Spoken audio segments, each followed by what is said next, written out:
Blew my daughter's college fund on buying a new house after she buddied up to my cheating ex's side chick and called her new mom. Now she's begging for forgiveness. I, 44F, have an 18-year-old daughter Mia and she's supposed to start college in a couple of months. I'm also in the middle of a divorce from my husband of 20 years, Jonathan, 45M.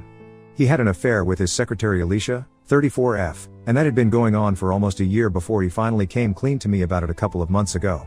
I filed for a divorce as soon as I could, after he told me, and I also moved out of our house. I've been living with a friend of mine ever since I left, and I'd expected Mia to take my side on this because I'm obviously the victim here, but for some reason, she chose to take her father's side. I tried to talk to her a week after the divorce because she hadn't been texting me, not even to find out where I was. She hadn't been at home on the day that Jonathan came clean to me about the affair, and I moved out that day, so I never got a chance to say goodbye to her. I waited for her to text me and ask me where I was, but that text never came. So after almost a week of waiting, I decided to text her first and told her that I was leaving her father because of his affair. And she told me that she already knew, but she didn't care about it much because she felt like this didn't concern her. I thought that it was a bit odd and began to think that maybe I'd made a mistake by letting Jonathan talk to her first. Because that meant that he controlled the narrative and could feed Mia whatever nonsense he wanted to about our marriage and our relationship, so she would side with him over me. I tried to talk to her many more times afterward, so I could set the record straight, but it appeared to me that Jonathan had actually told her the truth, and in spite of that, she was on his side. I thought that was insane, but she was still my daughter, so I tried to convince her to talk to me and put in a lot of effort to get her to spend time with me, even though I was super busy with the divorce and my job. She would agree to meet me like once in a blue moon, and I'd try to make a day out of it. But even then she would just seem very unenthusiastic and would be on her phone almost the entire time. For the last couple of weeks, she hadn't been responding to any of my texts and was completely icing me out. And then, about a week ago, I saw a post that she'd put up on Instagram, where she was hugging Alicia with a caption that referred to her as mom with a heart emoji. I was already feeling horrible because not only was I losing my husband, but now, it appeared that I was also going to lose my daughter to the same woman. That post was pretty much my last straw, and I just completely snapped. I called Mia up, and when she didn't answer the first time, I decided to go a little crazy and called her almost 17 more times until she finally picked up the phone. She sounded annoyed, but I couldn't care less about how she felt and instantly demanded an explanation for the post and the caption. She told me that it was none of my business and that I shouldn't be stalking her account in the first place anyway. It was crazy because she has a public account and I follow her because I'm her biological mother. I told her that it was really low and disgusting of her to take Jonathan's side, even though he had cheated on me, and now, she was also pretending like that other woman was her mother while ignoring the woman who'd actually given birth to her and raised her for so long. Mia told me that she owed me nothing, and if I was so hurt then she was just going to block me so I wouldn't be able to see any more of her posts. She told me that whatever happened was done and that now, instead of whining, I should just be trying to make my future better. Like she was, trying to get along with her new family. Then, she disconnected the call and actually ended up blocking me, which came as a huge shock to me. Mia and I, like any other mother-daughter duo, had our differences. But I wouldn't ever expect her to stab me in the back like this. She and I'd been pretty close growing up, and only in the recent years had she started growing closer to Jonathan than to me. But I always believed that she loved us equally. That phone call proved that she didn't, and it set me off the edge. I think I cried for almost an hour after she hung up and blocked me because I couldn't believe that my little girl would do this to me. But once I was done crying, I decided that I wasn't going to let everybody get away with walking all over me and then just keep sobbing for the rest of my life. I decided to take Mia's advice and did something crazy. I'd set aside a ton of money for Mia's college fund. Jonathan and I had figured that we could split the cost of sending her to college, so he'd saved up to pay half and so had I, in our separate bank accounts because we weren't supposed to touch that amount. But I decided to just screw it and spend that money on buying a house that I'd really wanted, for the past couple of years. I'd had my eye on a beautiful house in a really nice neighborhood, but I hadn't been able to buy it because Jonathan wasn't ready to move out of our old house and Mia didn't want to leave that neighborhood behind because all her friends lived close by. But as soon as I realized that Mia had almost no gratitude, the sooner I accepted that, the better off I would be. So I decided to talk to the real estate agent dealing with that house and offer them the entire college fund and some more, so I could buy that house, and I got a deal. I'm supposed to move into that house by the end of the month, so I decided I was going to take a picture of that house and post it on my social media so that everybody would know that I'm not sitting at home and crying over things that I have no control of anymore. I posted that image on my account, and I guess some relative of Jonathan's sent it to him. And he texted me a few days ago to ask me how I was able to afford that house because the last time we discussed this, it was a little out of my budget. I didn't care what he would think of me, so I told him truthfully that I spent Mia's college fund to buy that house and I didn't have any regrets about it. He flipped out and started yelling at me, called me an irresponsible mother, and told me that I had no right to do this to our daughter. He accused me of being petty and jealous just because Mia seemed to be getting along well with Alicia. He also insinuated that I was somehow punishing her for not turning her back on her father and siding with me instead. None of that was true, I was just doing this because I finally felt like I'd earned it and I no longer needed to keep running after my daughter because she had other people looking out for her. And it was pretty evident from her behavior that she preferred these new people over me, so she didn't need me anymore. And if she didn't need me, then I would assume that she didn't need my money either. He couldn't argue with that, so I disconnected the call. But it wasn't over yet because after that, I still had Mia to deal with. An hour after my phone call with Jonathan, she called me and she was devastated.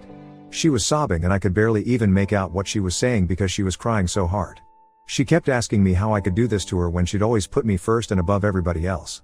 It was petty, but I did ask her if she was still putting me first when she blocked me, just because I seemed to be upset that she was calling Alicia her mother. She told me that it meant nothing and it was only a sweet gesture that she thought would make Alicia feel more comfortable as part of the family. Because no matter what the past was, Jonathan still wanted the future with Alicia. And she said that she just wanted to balance her old family and her new family now, without letting either of them go. She said that she hadn't expected me to turn so hostile towards her, and I told her that I could say the same thing for her because it was actually she who turned her back on me first. Even though I was the victim and I was the one who'd been cheated on. She just kept crying and said that she'd never expected her own mother to take revenge on her like this. And I started feeling pretty horrible about what I did, especially when she started hiccuping in the middle of her sobs. Because she only did that when she was upset, and I hadn't heard her do that ever since she was a kid. So I knew that she was really upset now, and I guess I may have taken things a little too far. She told me that she was very sorry about whatever she did, for what it's worth, and then disconnected the call. But I haven't been able to forget about it, and I really don't know if what I did was out of line or not. AITA for spending my daughter's college fund on a new house after she called her dad's affair partner mom? Update 1. Hey, guys. So I moved into my new house recently and it's been a few days since I've been living here. I brought back all the things that I'd paid for from my old house, and I did run into Jonathan, Alicia, and Mia there as well. They're all living together now, so that's nice. Because it seems like Jonathan found a replacement for me as soon as I was gone. Actually, he already had a replacement lined up even before I was gone, to be precise, which is why the divorce is happening. Jonathan and Alicia ignored me the entire time that I was there, which wasn't really a punishment for me. Because it just made it easier for me to instruct the movers and helped me get my job done a lot faster than I would have been able to, had they decided to talk to me. Mia, however, tried to stop me and talk to me before I left. She hadn't tried to interrupt me the entire time that I was there, and neither had I tried to talk to her because I had nothing left for me to say to her. Especially not after whatever had happened in the past. But she stopped me, just as I was about to get into my car, and asked me if I'd given any thought to what or how I was going to contribute to her college fund now. There was no apology and no sign of regret, so I didn't bother to answer and drove away. I've thought about it a lot over the past few days, and I really can't come up with any excuse for my daughter's behavior. We had grown a little distant in the last couple of years, and I thought that it was normal because she was a teenager and I was her mother. So she couldn't get along with me, even if she wanted to. But she'd been on good terms with her father throughout, which made me feel a little alienated, but I never held that against her. This was different. This was something where I actually needed her to stand up for me, but she didn't do that, and I guess I was really disappointed. It was bad enough that she didn't stand up for me, knowing that her mother had been cheated on. But the way she treated me after that is what hurt. I don't think anybody would be able to tolerate that degree of disrespect, regardless of who it came from. And it's not as if my daughter's a child. She's an adult, she knew what she was doing. Update 2, like I'd said in my previous update, I can't forgive my daughter. And the money is already spent. So I don't understand the point of bothering me every other day. But Mia has decided that she's going to keep texting me every other day to ask if I changed my mind. I've been ignoring her for the past couple of days, but it's been almost a week and she still keeps doing it. So today I decided to finally text her back. I told her that the money was already spent now, so there was not much that I could do to bring it back. Besides, she'd already made her priorities pretty obvious to me, so it was kind of unfair for her to treat me badly and then expect me to pay for her college fund. The person she'd referred to as mom could actually make some contribution to her fund, and that would be a lot more reasonable. Mia got annoyed and texted back saying that it was just a post and there was no need for me to get so triggered over it. But to me, it wasn't just a post. It felt like a slap in the face, because not only was Jonathan choosing this woman over me, but it felt like my own daughter was also taking their side. And she was old enough to tell apart right from wrong, so it really didn't make sense to me why she'd chosen their side over mine. The only two explanations that I could come up with were that either she just didn't even think that they'd screwed up, which would be a terrible reflection of her morals, or maybe she knew something that I didn't and they were doing something for her that I couldn't. Either way, she wasn't on my side and she didn't have my back, which was a pretty huge heartbreak for me. I told Mia all of this, and the only thing she had to say to my long, emotional text was that I needed to get over it. I was so exasperated with her that I muted all notifications from her and archived her chat. I couldn't block her because she's still my daughter, but if she decides to test my patience again, I just might do it. Update 3. So, it's been 2 weeks since I last spoke to my daughter, and today, Jonathan and Mia decided to ambush me at my office. I was just about to leave the office premises so I could head out to a restaurant for lunch when I saw Jonathan's car parked across the street and both of them were leaning against it and waiting for me to come out. I decided that I was going to ignore them and just walk past them, but they made their way towards me and told me that I needed to talk to them and explain my actions to them. Even after so many explanations, I couldn't fathom what they were still confused about. I told them to go away, but like most other times, that didn't work and Mia started sulking and told me that if not Jonathan, I definitely did owe her an explanation. So I decided that I was just going to get this done with, once and for all. I told them to follow me into the nearest restaurant, and once we were seated, I decided to start talking without even giving them a chance to interrupt me. Because I wasn't interested in their side of the story at all. I told them that Jonathan and I, in spite of being together for almost 20 years, were still getting a divorce because he cheated on me. And instead of having some empathy for me, Mia decided that she was going to suck up to her father's affair partner and do everything in her power to make me feel bad about myself. As if I wasn't feeling bad enough because of the divorce and all the cheating already. I told her, to her face, that after everything that's happened, I really can't think of her as the daughter that I'd raised, because if she really was my daughter, she would never do the things and say the things that she had. It was all disgusting to the very core, and I didn't want to associate with any of them anymore. They were all immoral, unethical, and just disgusting people in general. I told Mia, in particular, that I was still entertaining her because she was my daughter. But had it been a stronger and more ruthless woman in my place, then she probably would have cut her off after that post. She was lucky that she even got a chance to talk to me at all, because not many people would give her that chance. After I was done talking, I could see tears in Mia's eyes and I just knew that she was about to start crying, so I hurriedly grabbed my burrito, paid for it, and left. I'd said a lot of things, but it was still really hard for me to watch her cry. And I didn't want to appear weak, so I just left without another word. Neither of them has contacted me since then, and I hardly think that they will, after this. Even if they do, it'll probably not be to ask for the college fund anymore, because I think I've made it pretty clear why that's gone. So they really can't have any more questions about that. I still have to meet Jonathan in a couple of days for the negotiations, so I know that I'm going to have to continue seeing him. But I don't know what is going to happen to my relationship with Mia after this, because she seemed pretty upset today.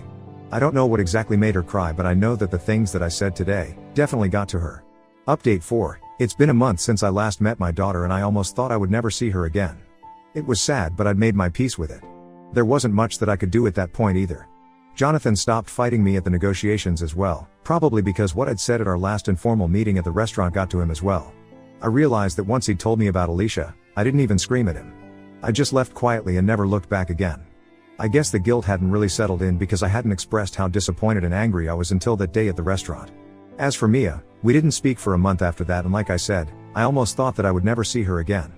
She's supposed to start college in a couple of weeks, and I kept going through old photo albums of us when she was little. Because I felt like I'd be there to see her off when she went away to college.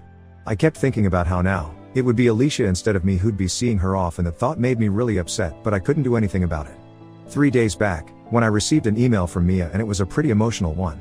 She apologized to me for behaving the way that she did and told me the real reason she was trying to be nice to Alicia was that Jonathan had promised her that he'd buy her a car if she treated Alicia better, and also let her get an apartment in her second year with her friends. And she couldn't think of a way to do this without hurting me. She knew that if she continued to be on good terms with me, then I'd definitely ask her about her close relationship with Alicia, and she didn't want that. So she just started pushing me away and hoped that she'd be able to reconnect with me once she got the car. She said that she now understood that none of it was worth losing her relationship with me, and she regretted every single thing that she did. She told me that she'd really love it if I would be there to see her off when she started college, and told me the dates and everything.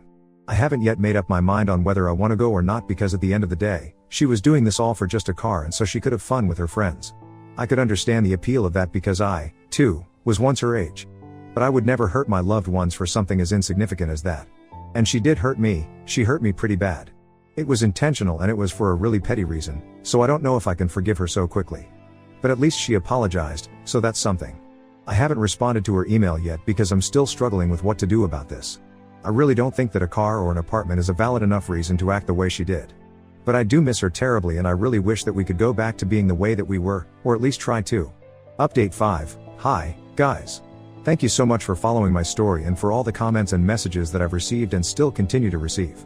It really means the world to me that so many people resonate with me. Hang in there, things do get better. Mia and I have finally begun to work on a relationship. She's supposed to leave for college in a couple of days, and I finally responded to that email yesterday. I told her that she made me feel awful, like I'd failed as a mother and it would take me a while to come around. Having said that, I couldn't possibly stay away or keep her away from me anymore. Because she was my only child. People might think of me as weak or a pushover, but I think that there's been enough punishment and revenge in this family. And I can't go on like this, with so much hate in my heart. I fixed things, not out of a sense of duty or obligation, but because I really wanted to. I don't think that I would forgive her if I wasn't her mother, but I am, and I guess, just this once, I can look past whatever she did. As long as she promises that she will never do something like this again, not just to me but to anybody who loves her. We hopped onto a phone call afterward and had a real conversation about everything, which ended with both of us crying, and I guess that was a pretty good emotional release. She promised me that she would never repeat her behavior ever again, and that there was nothing in the world that she would want more than to fix her relationship with me. So we think we're going to try out online therapy sessions because we've clearly been through a lot, and I don't think we can work through these things without professional help. She also told me that she's asked her father to stay back home because she wants me to drive her up to her campus and help her settle in. It'll also give her some time to talk to me before she leaves. Jonathan and Alicia were pretty disappointed that she didn't want them tagging along, but she was very firm about who she wanted to drop her off. And I'm glad that she chose me. I wouldn't say that everything is all fine again, but with enough time and effort, I guess we can repair our relationship. And I hope that we do.